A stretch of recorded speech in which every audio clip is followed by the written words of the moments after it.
Hello hello, कसे आहात तुम्ही सगळे? बरेच दिवसांनी ब्लॉग करते ना मी. तर हो, कारणच तसं आहे, सांगते तुम्हाला पुढे. मी ना बेडरूम ओपन करायची वाटच बघत असतो चिकू, कारण जो आंब्याचा बॉक्स ठेवला आहे ना त्यामधल्या गवताशी त्याला खेळायचं असतं, खायचं असतं. नेहमीप्रमाणे कामं सुरू झाली आणि राज मॅच बघत बघत त्याचं काम करत होता आणि मी इथे माझं ब्लॉग शूट करत करत माझी कामं आवरत होते. एका साईडला जेवण चालू होतं आणि मग मी म्हटलं रूपकला थोडं बाहेर घेऊन बसावं, कारण संध्याकाळी आपण दोघंही आम्ही येतो ना तेव्हा त्याची जिद असते की मम्मा डॅडी माझ्यासोबत खेळा. मग थोडा टाईम त्याच्यासोबतही स्पेंड केल्यावर आणि बरंही वाटतं त्याच्यासोबत टाईम स्पेंड केल्यावरती. आणि छोटंसं बाळ आता हळूहळू मोठं होतं आहे आणि म्हणतात ना ते लहान आहे तोवर कुशीत घेता येईल, मोठा होईल तेव्हा काय होईल, उडून जाईल तेव्हा काय होईल, तेव्हा सगळंच चांगलंच होणार आहे म्हणा.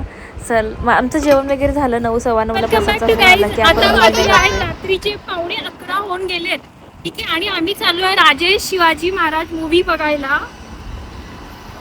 टाइम होऊन गेलाय, 5 मिनिटं ऑलरेडी होऊन गेलेत आणि आम्ही आता कुठे पोहोचलोय? ओबेरॉय मॉलला पोहोचलोय. आज संडे होता आणि आजचा संडे माझा आराम करण्यात आणि घरची कामं करण्यात गेला. त्याच्यामुळे थोडा मूवीला लेट झाला असं मी म्हणणार नाही, थोडा आळस करत होती.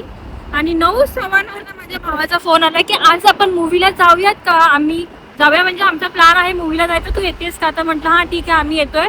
सो आम्ही आता पोचू.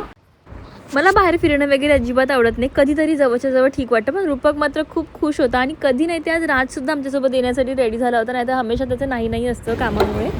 गाईस, केस असेच सोडून आली त्याच्यामुळे माझ्या केसांचा सगळा गुंता झाला आहे बाईकवरती.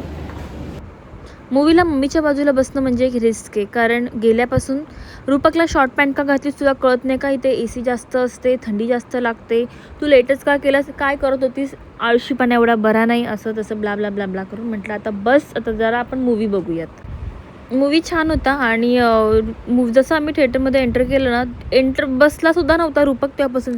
मम्मा मला आता पॉपकॉर्न पाहिजे, मम्मा आता पॉपकॉर्न. पण शेवटी इंटरवल्सला त्याला पॉपकॉर्न घेऊन दिले आणि तो खूप खुश झाला. तर हा ब्लॉग मी इथेच संपवते. दिवस खूप छान होता. Thank you, bye bye.